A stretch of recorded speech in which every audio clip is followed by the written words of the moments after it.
This is 365 Sports, powered by Sikkim365.com. Welcome to the Triple Option. Here's your host, Paul Catalina. Welcome in to the Triple Option. Paul Catalina alongside Garrett Ross. And Garrett, Pierre is not here because he is flying back from Vegas, which is the second best place to spend Super Bowl weekend. Not bad. The best place is always in the host city, where we were all last week until Friday afternoon when we came back to Texas. We had a great time. And it wound up being a horrible game in a lot of it was a blowout. Yep. If you're from Kansas City, you are crying in your burn ends and Boulevard Wheat today. And I'm sorry if you're sad. I am. I know what it feels like.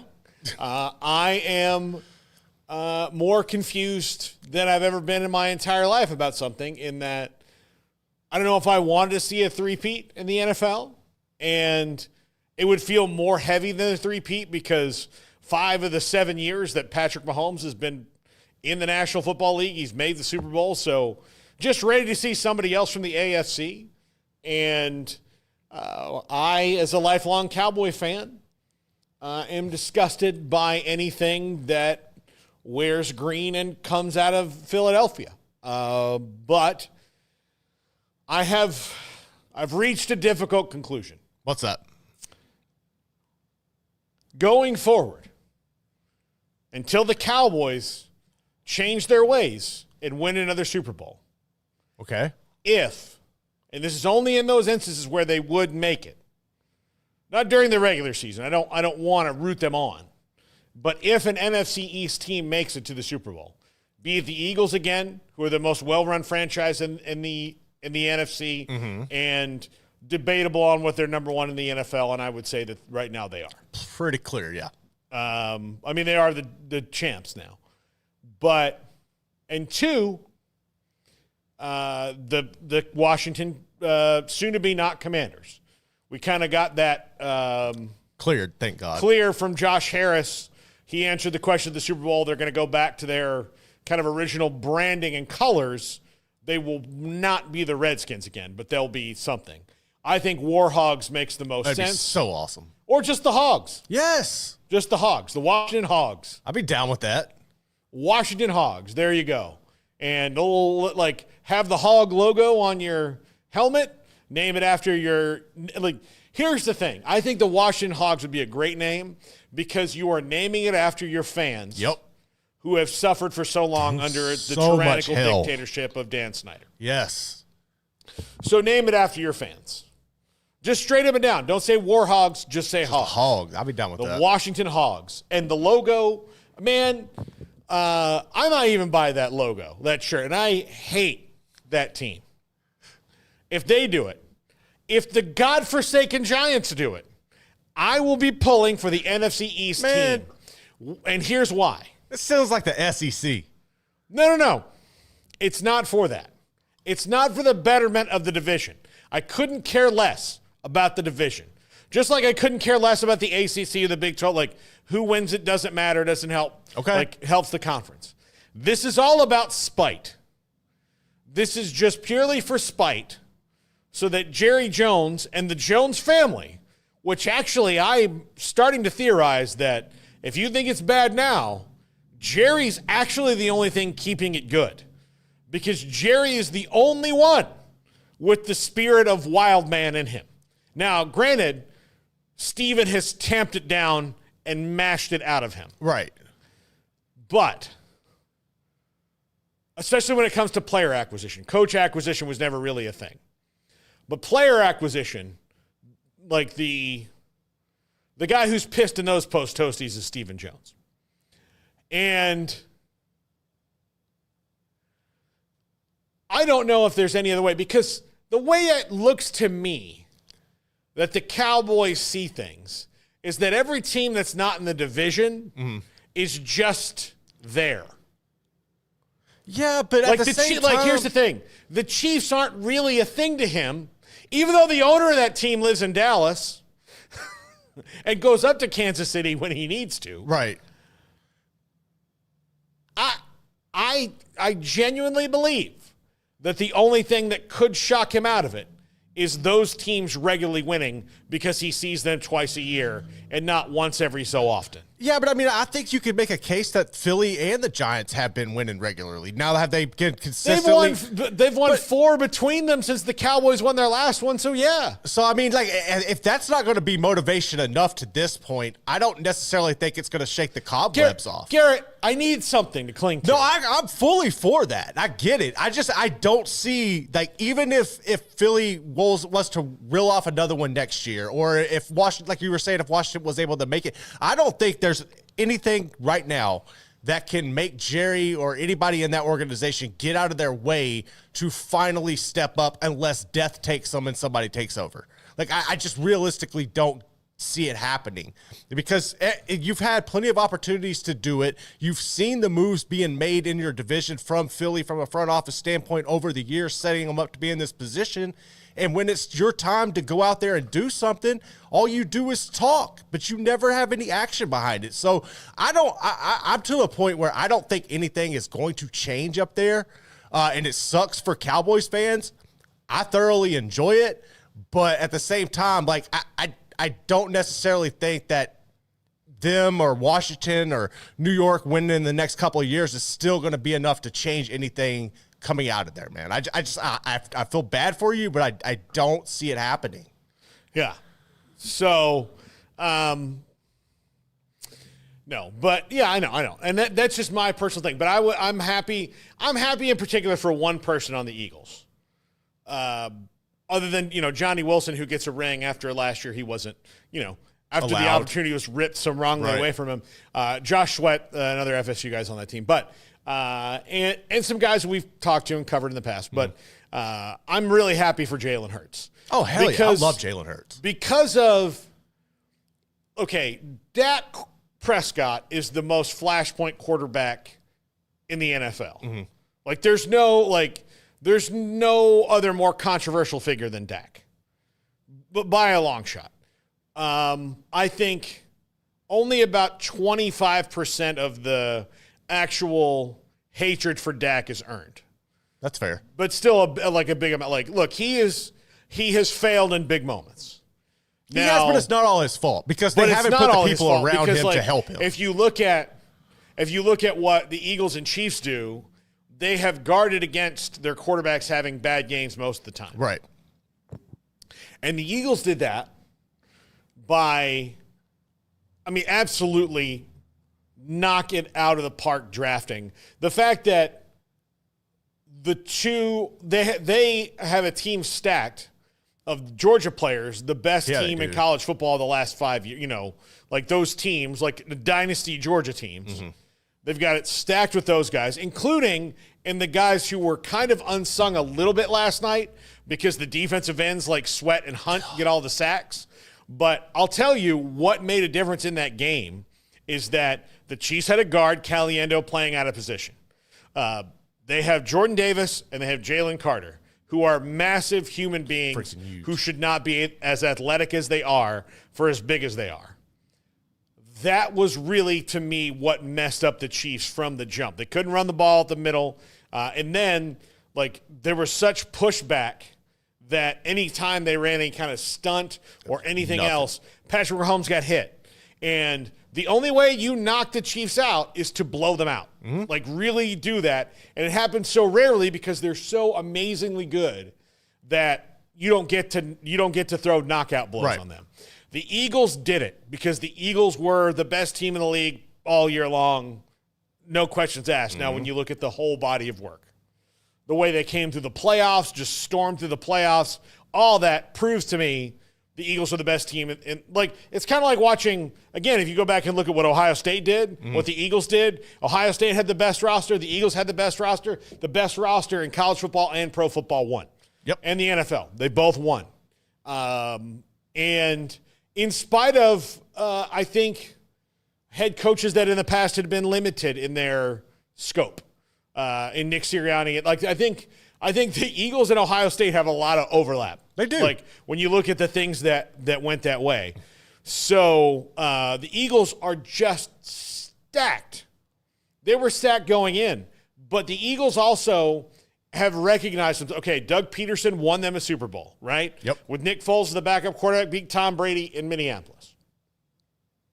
It was one of the most amazing games in Super Bowl history, in my opinion, and that's not just because I was there watching it live. It was really crazy. It really was.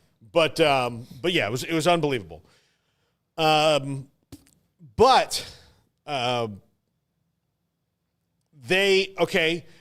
Doug Peterson, they hit a wall with Carson Wentz and all. They hit a wall, and what they do, they just cleared it out. They took the penalties, the cap penalties, the cap hits. They cleared it out. They brought in Nick Sirianni, who they liked, and Nick Sirianni and Jalen Hurts get them back to a Super Bowl pretty darn quick,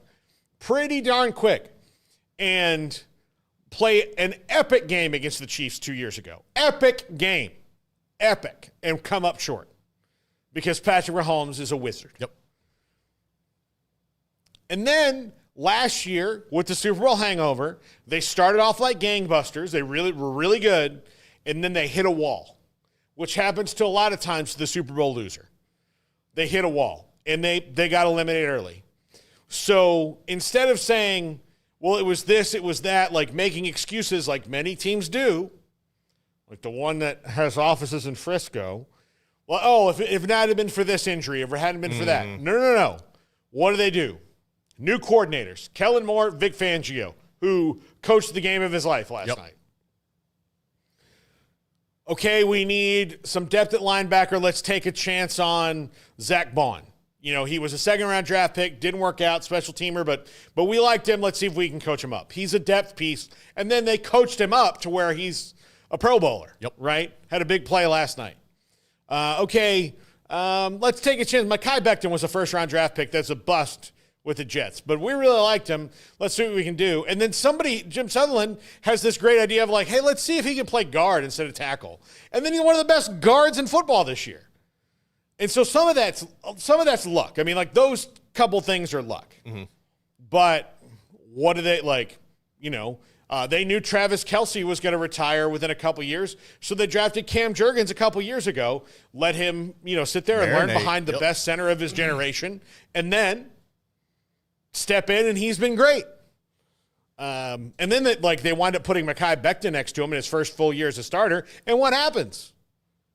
They went. I mean, it's remarkable how they're playing chess and everyone else is playing checkers. Yep. And that all brings me back to Jalen Hurts.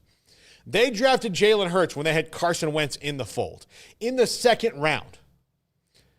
And Jalen Hurts gets more, compared to Dak Prescott, Dak has earned a lot of it. I can't figure out what Jalen Hurts has done to deserve the negative press over his career. I think it's just the inconsistencies with his accuracy at times and the fact that I think it's that, and I think it was the fact that he, in one of the biggest moments of his career, got benched for Tua, and we all saw that kind of propel Tua's career and make Jalen have to refocus and transfer. And I think for whatever reason that hinders him, and I think that's something that isn't a fair criticism. But I think that's kind of what carries it over. And if you look at last night, I think the Eagles probably could have scored at least a couple more touchdowns had Jalen been a little more accurate on some deep throws. That one to Brown, and there was another one that he missed. I can't remember if it got picked off inside the 10 or damn near got picked off. He had the one that was picked off, and then he had one on a third down. There was three bad throws. He got in the the Chiefs pass rush got to him. Yeah. And actually that was a good decision. Just throw the ball. But I think that's kind of what it is. I think his going back to high school, even I remember that was the one thing on Jalen was he is super athletic. He can make all the reads and everything. It's just the inconsistencies, really throwing the ball deep and maybe on some of those out routes. And I think that's kind of carried over. But man, he is. You're right. I think a lot of it comes unwarranted. And last night he went out with a mission. He had something to prove. And outside of those three throws, man, I mean, he left it all on the field and proved that, I am that dude, and I'm here to stay to become one of the best quarterbacks in the league. But I really think that's kind of what it goes back to with the criticism on him. No, I think so too. I think that like some of it people don't like look at things historically. Like Patrick Mahomes didn't start his rookie year and then came on which is the best thing for him. He's had it was the best thing for him. But like people forget that he wasn't playing. Like Andy Reid very intentionally was like, let me coach the college out of him a little bit. Yeah. And then take the good parts, like the bad college habits. We're going to let him watch Alex Smith, a pro's pro. Yep. Play the game. Learn from him, and then he's the guy. And they went with it and it worked. With Jalen Hurts, like he had to sit behind and wait a little bit. Mm-hmm. And then when he got in, they're like, you know what, this guy's kind of a special athlete. Like there's he could leg press his entire own offensive line. Stupid. He's so stupid strong. It's like he's so good. And I just don't like I think from now on we have to stop it with the Jalen Hurts like over nonsense criticism. You want to say like he's not the most accurate passer? Okay. That's fair. But guess what? He's been to the Super Bowl twice and won one of them, and that's a lot more than you can say for a lot of quarterbacks. So, yeah, he's in the upper echelon now to me, and he proved it. I would have taken him on my team. My friend, I have a really good friend who I've been friends with since I was 4 years old, Dennis, big-time Eagles fan.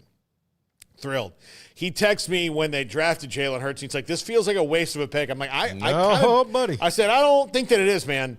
Like, there's something about that guy and his drive and his will to win and the way he sees things. Like, if you put Nick Saban in an athletic human being, that's what you get. That's exactly what you get. That's what you get. Like, he and Nick Saban saw so eye to eye, and I think it killed Nick Saban to have to bench him, and I think it killed Nick Saban that he transferred. I honestly do. I think it probably just, wrenched him. But he went and he got to learn from Lincoln Riley, who at the time was the best quarterback coach going, pre-Kenny Dillingham. Now Lincoln Riley is somewhere behind Kenny Dillingham. I don't know. I don't rate other quarterback coaches because Kenny Dillingham has got them all on lock. But, he went and he learned. And guess what? He learned from Lincoln Riley. Then he goes in and has that kind of first staff iteration that they had there. And, Steichen goes to the Colts, so he loses that. Then, Kellen Moore comes in, and they work well together. Kellen Moore's about to be the coach of the Saints. Yeah. And the other thing the Eagles did was at every turn, when they saw, okay, here's something that we need to do to protect our quarterback who we have an investment in, they had the opportunity, and they went and got Saquon Barkley. Yep.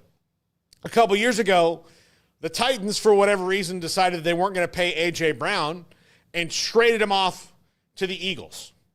How the hell do you give him to the Eagles and give Henry to the I'll never understand that move. Yeah. So there's organizations that are run well, and there's organizations that are not. So the fact that the Giants let Saquon walk, the Titans let Henry walk, and they traded off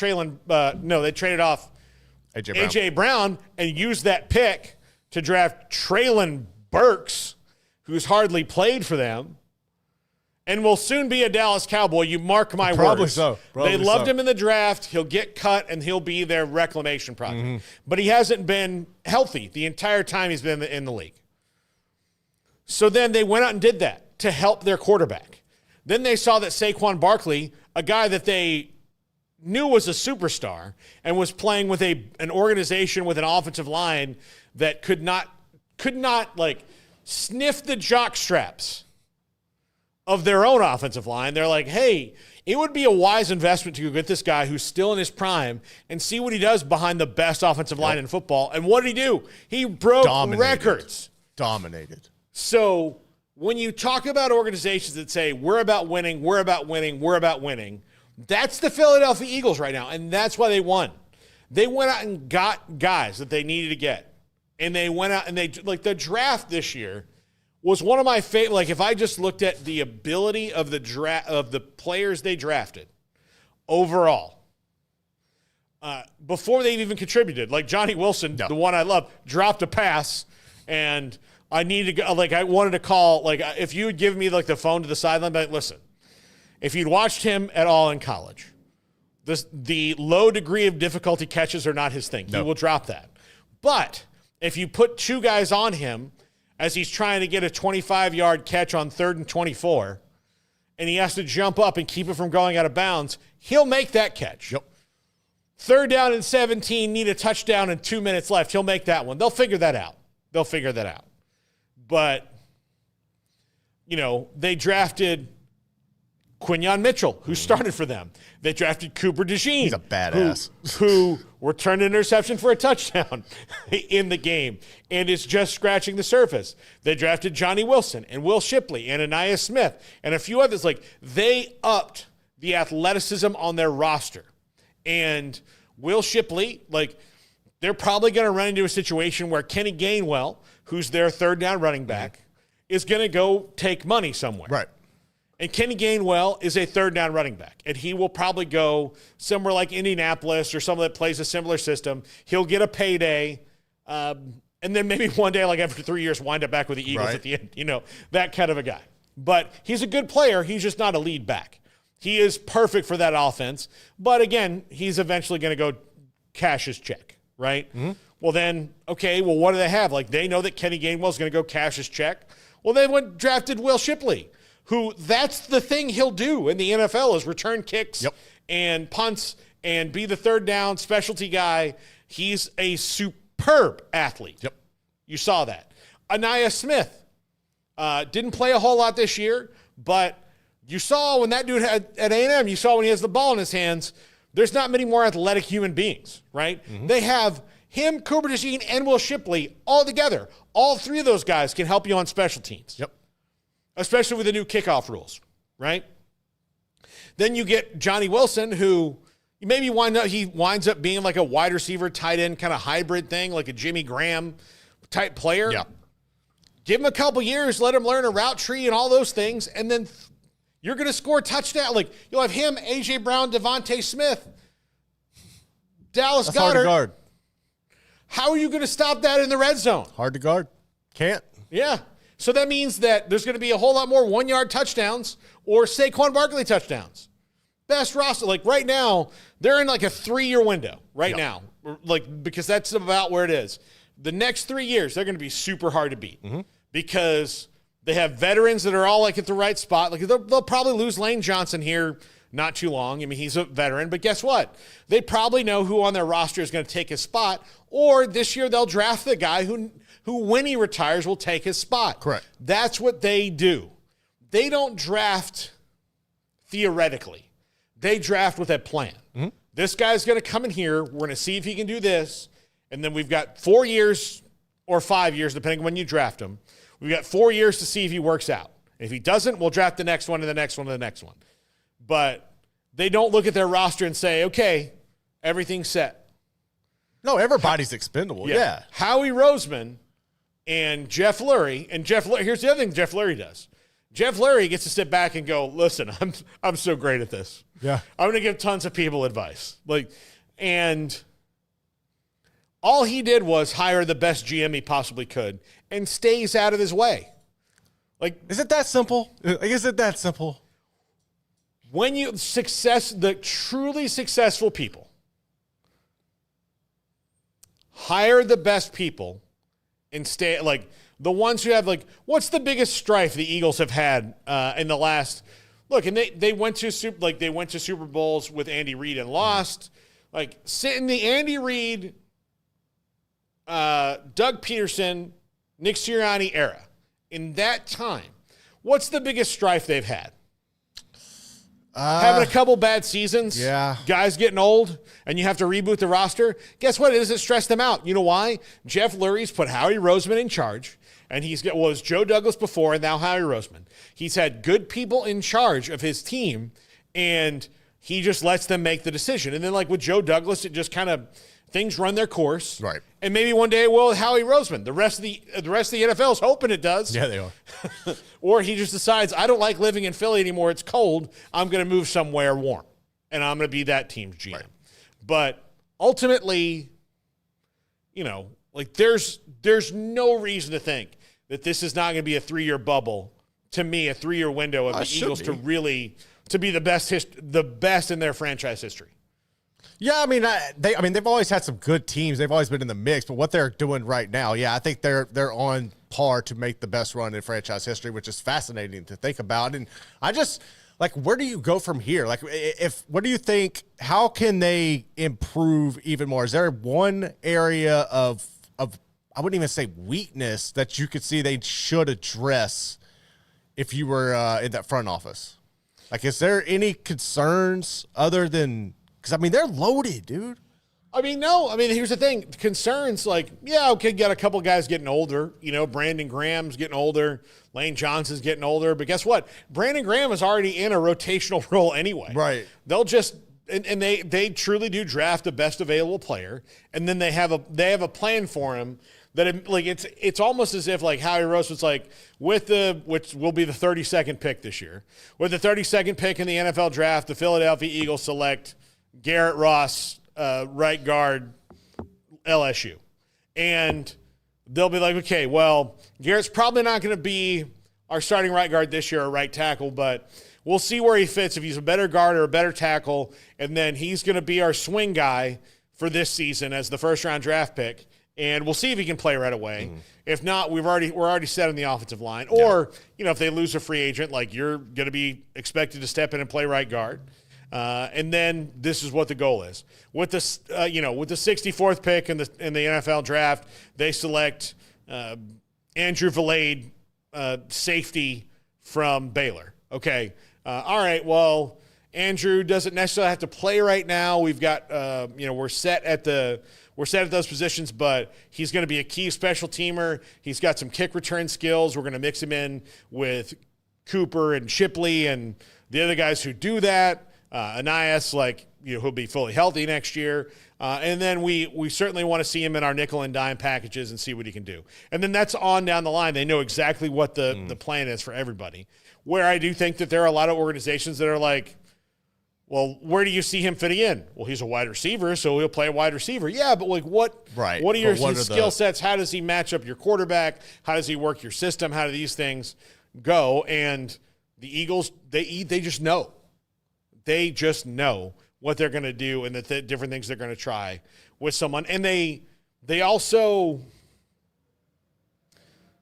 draft on results more than potential, which I think is really smart. Right. You draft Jalen Carter and you draft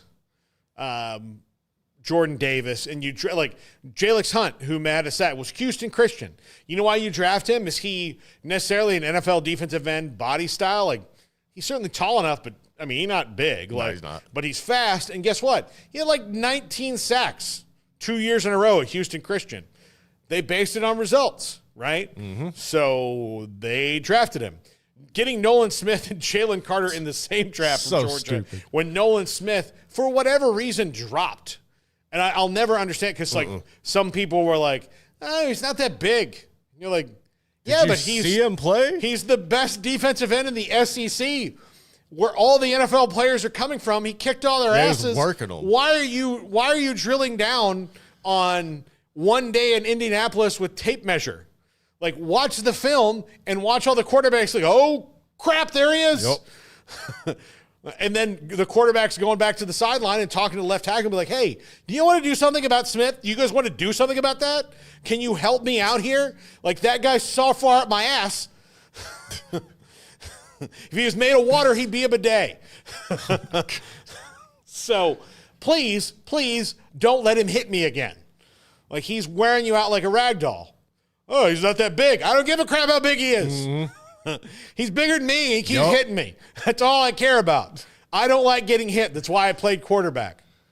These are things the Eagles know, and there are, I'll just say 20 other teams in the league that don't get these things. Correct. Or don't get them to the level. Or they find excuses or reasons, or they're in their own way. The other thing Howie Roseman has done is, that they have 6 players with $50 million contracts on their roster?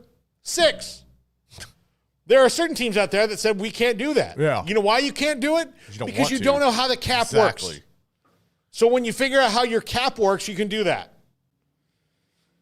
And I've just spent 20 minutes talking about how good a team that with every fiber of my being, if I clip a toenail and throw that toenail away, that toenail disintegrates in the earth, hating the Eagles. How good they are at everything. That is, I watched that game last night, and their drafts and their personnel building have all been about, what do we do to beat a quarterback like Mahomes? Yep, and they figured it out. How do we do that? So whether it's Mahomes or Burrow or Allen that would wind up in that game, and I really do hope that Josh Allen gets a shot at it, or Lamar Jackson, how do we make sure that those guys don't beat us? Starting with Mahomes. Be able to rush for all night long, get in his kitchen, and make him human. I kept watching that and thinking, damn, Bobby Stroop is really earning his money after this game. Golly. Yeah, I mean, the thing is, Mahomes didn't play well, but he didn't play well because no quarterback plays well with that many guys eating your lunch all night long. No one does. There's not a quarterback in the history of football that can be under that kind of relentless pressure, get that kind of terrible protection from his line, and win a game. No, there's no way. It was the Eagles just kept coming at them in waves. 6, 7 different guys in the pass rush game, whether it's Nolan Smith and Josh Sweat or Jalix Hunt or Williams, Graham, the Davis and Carter, just coming at them fresh. Defensive backs, depth there. Avonte Maddox made a huge play last night on 4th down, just out of nowhere. When's the last time you said his name? I mean, just out of nowhere. Comes on a 4th down, knocks the ball down, then Devontae Smith goes. All right? And they did all that because when they saw the opportunity to make their team better, whether it be in the free agency or the draft, they said, we just want talent. Yep. We're not going to overthink it. We just want talent. It doesn't matter. If the guy in the room that already has that job is hurt by it, he can go play for the Giants. We'll release him. He can go play for the Giants or the Cardinals or wherever wants to give him the most money, and that's fine because we're going to be drafting it. Or you can be like, hey, man, when I'm out of the game, this guy's going to pick up my slack, and we're all 53 guys playing the same game of tug-of-war on the same side of the rope, and we're going to do it. And as much as I despise Nick Sirianni and think he's a bit of a tool, much like Ryan Day, a bit of a tool, dude makes it work. Dude works. So there you go. We'll dive into the actual game, the ins and outs of that. But that is my very long rhapsody to the Philadelphia Eagles and their front office. I need to wash my mouth out and go throw up. We're back in a moment. This is the Triple Option.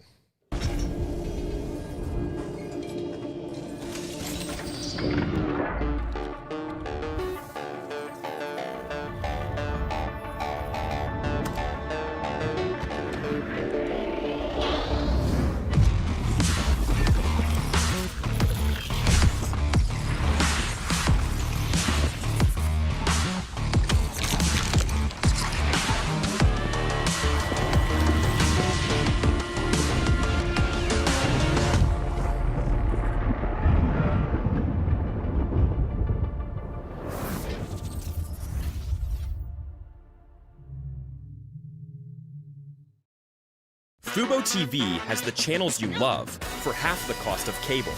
Watch your teams live in 4K. Plus, entertainment for the whole family. Record to the cloud and watch anywhere. Try free at FuboTV.com.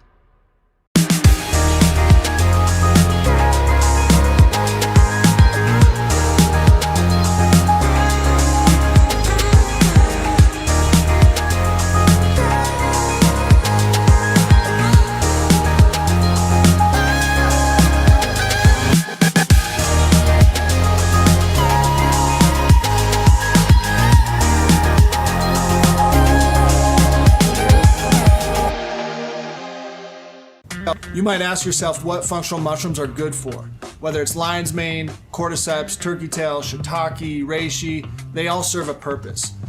You have ones for neurological health, ones for sleeping and gut health and all these different areas. They pack a powerful punch. Functional mushrooms are, of the millions of mushrooms and fungi out there, the ones that we can actually ingest and benefit from as humans. Like all adaptogens, they kind of adapt to what you need at the time that you need them. We don't even really know that we're suffering. We just don't quite feel right. That's where these adaptogens come in and really start to close the gap and really start getting us closer to how we want to feel. Functional mushrooms have definitely re-energized me and helped me face each day with a new vigor for life. Learn ways that functional mushroom can help you. Go to getumble.com.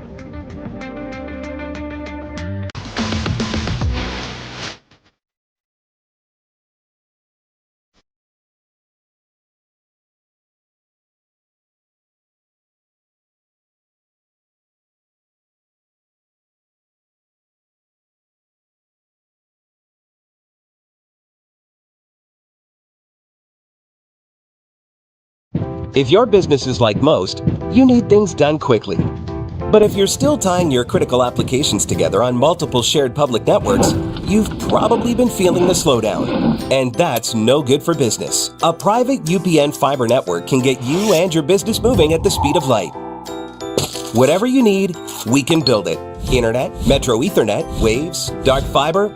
We deliver custom private networks and are focused on business customers only. Our next generation 100% fiber optic infrastructure offers you low latency and ultra scalable bandwidth with speeds up to 100 gigabit to run your critical applications. Your connection won't be limiting your performance anymore. It's diverse and scalable, so it can grow and change as your business grows and changes. And with a secure carrier-grade private network, you'll have all the reliability you need. Contact UPN today to learn more. Fast just got faster. This is 365 Sports, powered by Sikkim365.com. Welcome to the Triple Option. Here's your host, Paul Catalina. Welcome back, Paul Catalina and Garrett Ross. And, before we dive into the meat and taters of the game, Garrett, we had a wonderful experience in New Orleans. We did. You and I, on Thursday night, and we're going to spend longer talking about this than normal human beings would. Hey, works for me. But on Thursday, we got to talk to, as we do most years, to one of the best guests you're going to get on Radio Row, which is Andrew Zimmern, chef, TV host extraordinaire. Was a fantastic interview. I highly recommend you go back and watch it. Especially, you learn a lot about hungry kids in America, which is a cause very near and dear to his heart that I think that you need to listen to. In the era of political division we are in, it is a bipartisan issue that neither side seems to care enough about. And he's as well spoken on an issue as I've heard anybody ever. Mm-hmm.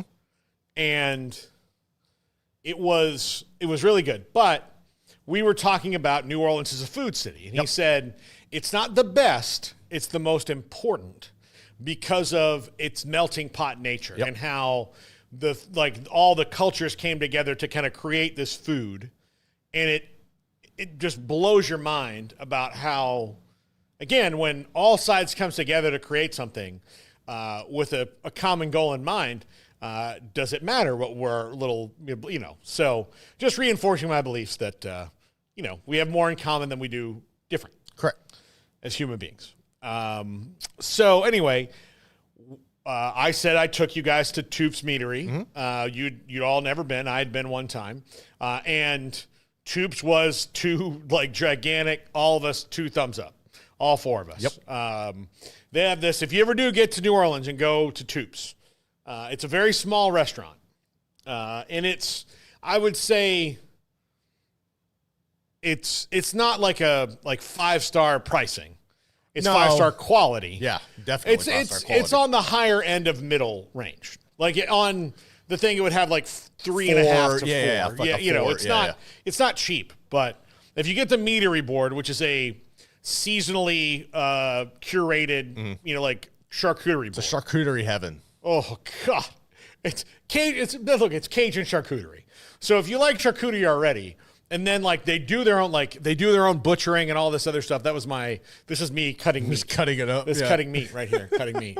But it was really good. So I established my credibility with him as a person who understands what good restaurants He are. appreciated that because Afterwards, he he said that was legitimately a good said, pull. Yeah. He said that all these people tell me all these shitty restaurants. Yep. He didn't say that on the air, but like I've gotten 300 things and they all say these shitty restaurants, and then you say Tufts Meadery. He's like, that's a good pull. I was like, there we go.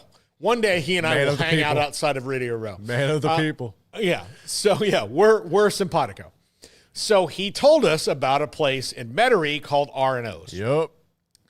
And so when we Googled it, I expected to see a place that was more like Toops.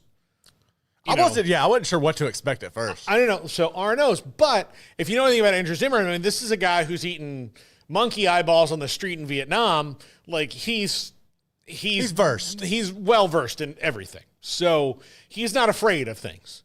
It is just your like good old Southern family restaurant. Yeah, it's Louisiana like a family lakefront restaurant. cafe.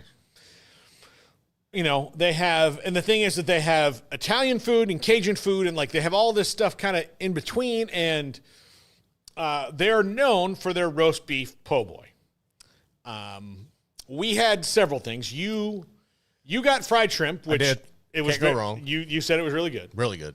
We got these like stuffed crab jalapeno. Oh, those were so damn. For an appetizer. We went kind of all out. Like I just said, it's our last night. I wanted to take Garrett to a nice Cajun dinner. So it was just me and him. Emery was socializing. Doing his thing. Emery was socializing with a lady. With a lady. Here's the thing. This is how I know I've got like dad vibes even as a kid. I'm here on a podcast saying Emery was socializing with a lady. He was out with a lady. They went to dinner at a place called 34, which he said was very good. He showed us the bill and looked pretty dope. Yeah, he showed it. We drove past it in a frantic dash. Yeah, we did. On Friday. Oh, my God. So, but there are very few places that I would say are one of the greatest restaurants in the world. And most of them would have some sort of like fancy thing that you can't, but the best things I've ever had are like the charbroiled oysters at Drago's or Franklin Barbecue in Austin. That while that's expensive, don't get me wrong, it's expensive. When you taste it, you're just like the ridiculous simplicity in this. It's so freaking good. If you go to New Orleans, or if you just go to Metairie, you don't even go into New Orleans. But if you go to Metairie and you don't go to R&O's, if you go to New Orleans, you are shortchanging yourself. Yep. The best po' boy I have ever had in my life, and this is a boy who's shoved a lot of po' boys in the food hole. Okay, it was so good. I couldn't finish it all because we also got these gravy fries. Yeah, those were like... Which I just thought it was going to be like a normal order of fries. Hell no. It was a mound like this. I mean, it could have served 8 people. Easily. There were 2 of us who we ate. Like we had the about fourth? a 3-person sharing of it, to be honest. But the roast beef po' boy at R&O's in Metairie was nothing short of alchemy and magic. I don't know how it happened. There was the original. It had like ham and cheese on it and the roast beef, like gravy. Oh my God. I never asked you this. Did you ever get the banana pudding? How are the bread pudding? How was that? Pudding. The bread pudding was good. It was good. I should have gotten what you got though, because I've had bread pudding before. Let me tell you.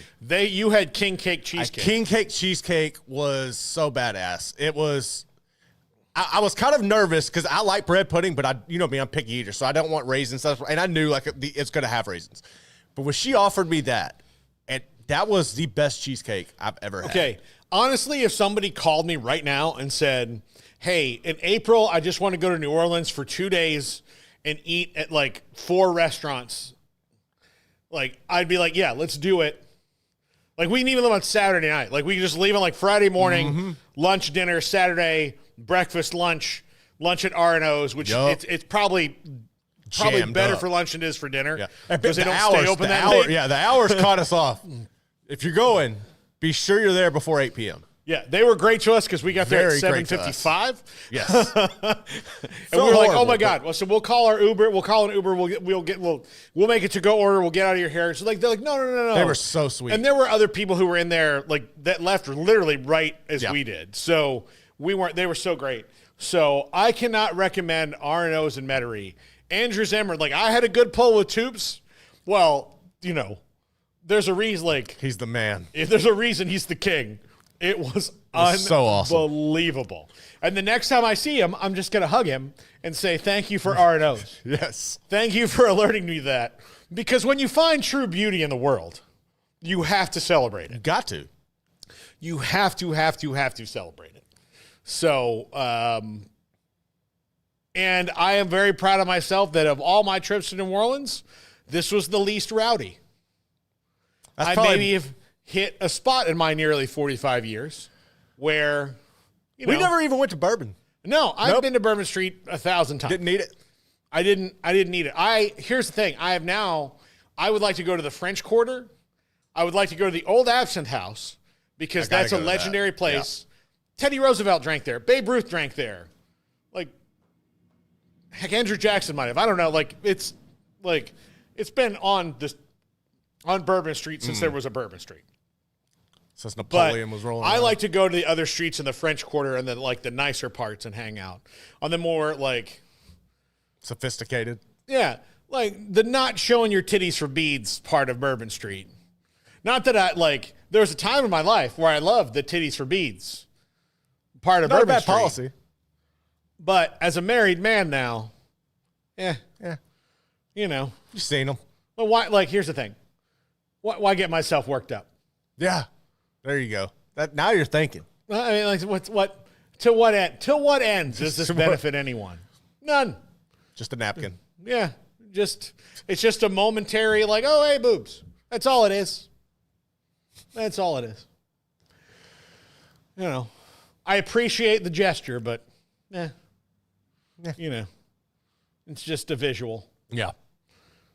Doesn't mean anything. It's just, So, yeah, I don't need that in my life.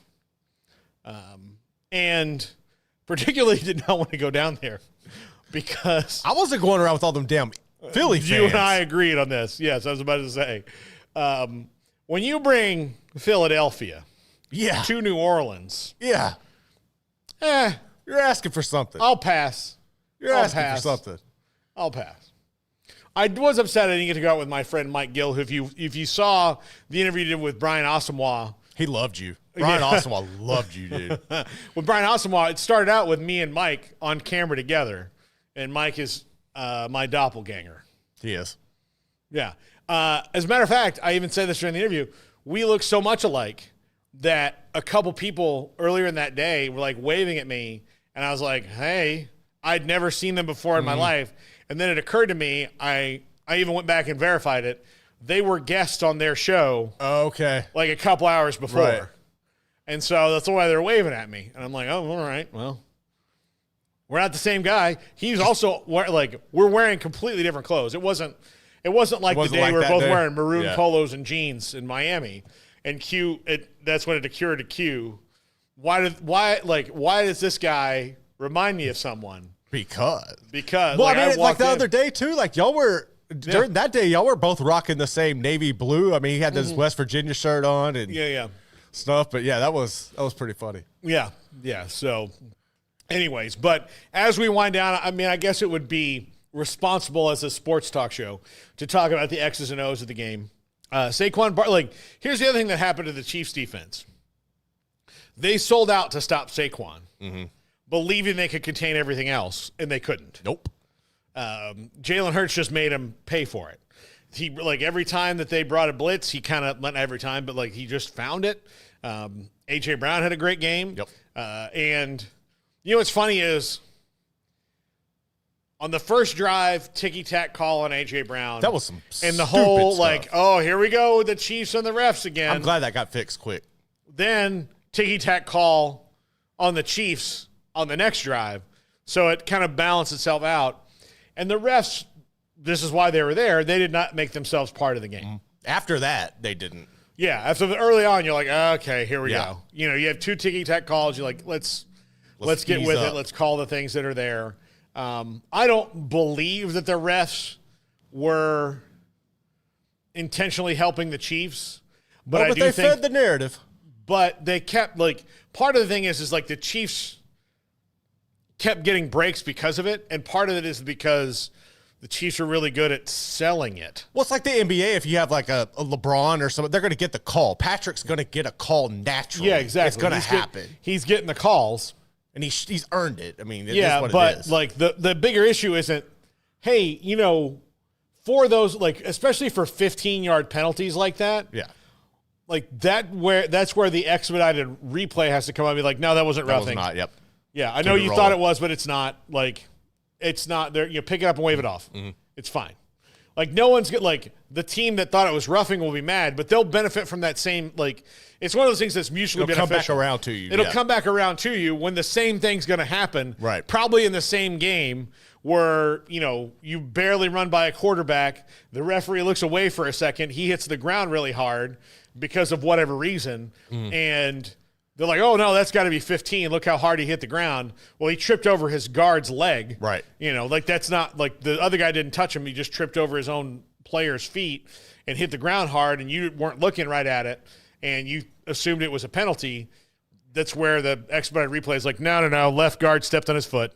That's how it happened. So I have a question. Do you think we'll see a three-peat first or an undefeated team first? Or are both of those to the point now? Has the game changed so much? I think they play too many games in the regular season to see an undefeated. So I think we'll see a three-peat first. Okay. Like adding that game in the regular season. Yeah, that's going to make, especially like plus adding the overseas games and everything. Yeah, I think that'll make it more difficult. But I don't know that we'll see a three-peat either, man. Like, no, it's really hard. But I think a three-peat's more likely. Right. I mean, like, we almost had it. Yeah, no, I'm just saying, like. But it'll still be a long time, you know. And look, the Chiefs aren't getting any younger. You know, we don't know how much longer Kelsey has, and when he gets replaced, is there going to be somebody as reliable as he was to Mahomes? I don't think you'll ever, like, I mean, those, you can't just replace somebody like Kelsey. We've seen so other, like, yeah. How do they replace the first down red zone machine that he's been? Yeah. The first ballot Hall of Famer at a position that doesn't get a lot of first ballot Hall of Famers at tight end. Usually they have to wait. Heck, this year there's only 4 guys going in. Yeah, that was stupid. I was very upset that Darren Woodson needed to be in. Yeah. I trust the committee in football to eventually do what's right and get people in who deserve to be in. So while we have to wait another year for Woody, he'll get in. He'll get in. Oh, yeah, he'll definitely get in. He'll get in. I mean, come on. He's caught up in the same wash that the 70s Cowboys were. Yeah. The 70s Cowboys, like, it was so many of them. Yeah, so many of them. And there was, at that time, and it's changed a lot because the Steelers helped out with this. The 70s Steelers helped out with this. They had this, like, thing in their head of, like, well, they can't all be Hall of Famers. Yeah, they can. If they're all putting up those numbers, yes, they all can. Now, they all weren't. Like, it's not like the whole roster was. They were very, like, the thing I think that muddied the water is they were so popular, too, is that they had guys who were popular but not necessarily Hall of Fame caliber good. Right. So it, like, for guys who had to wait forever, like Drew Pearson, or Chuck Howley, or like all these guys who had to wait. Was it Chuck Howley? I mean, there were some guys that just had to wait forever to get in because there were stars that shined brighter, and there was just this feeling of like, oh, well, they weren't. The other thing that helped was putting Gil Brandt in. When they put Gil Brandt in, of like, oh no, this guy was found them all. A Hall of Famer at finding Hall of Famers. So, yeah, this was, you know, like, if you're the best of your era, if you're in the top, you know, percentile of your era. Right. And wide receivers have muddied this water a little bit for their own position because, you know, they weren't as big of a deal as they are now. in the past. So there's going to be more that are in the upper echelon of their era. Like right now I can list off, compared to like 1985, I could probably list off 7 wide receivers that are like were Hall of Fame potential at this point in their careers. As where right now, I can probably list off 12 in the NFL when you talk about Chase and Jefferson and Lamb and, Tyreek Hill and guys like that. Like I can just go on and on and on and on of receivers that are Hall of Famers, like Hall of Fame caliber talent. Now they've got to complete a career first. But right now. But Hall of Fame caliber talent. Amon-Ra St. Brown, I think, has Hall of Fame caliber talent. Keenan Allen, in my opinion, is towards the end of his career, and he's Mike Evans. Like what? Mike Evans. Mike Evans. So like, there's more now.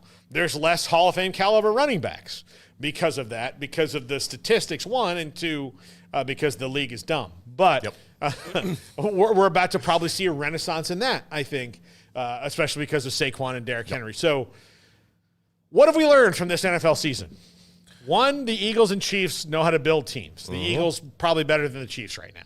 And the Chiefs, I think, the team they reminded me of a lot was the last Tebow team at Florida, where they just kept winning, but it was harder for them. And not that they weren't enjoying it. Distractions. But it was harder, and everybody wants them to lose. Just like everybody should want the Gators to lose all the time. Yes. But everybody wanted that Gators team to lose. Everybody was sick of Tim Tebow, just like everybody's sick of Patrick Mahomes. More justified in the left-hander's case. Yep. But like everybody's kind of sick of it. Like you're over the whole thing. And I mean, is that fair for most of those guys on that team? No. That's just the perception. And then eventually you ran up against a team that was the next thing.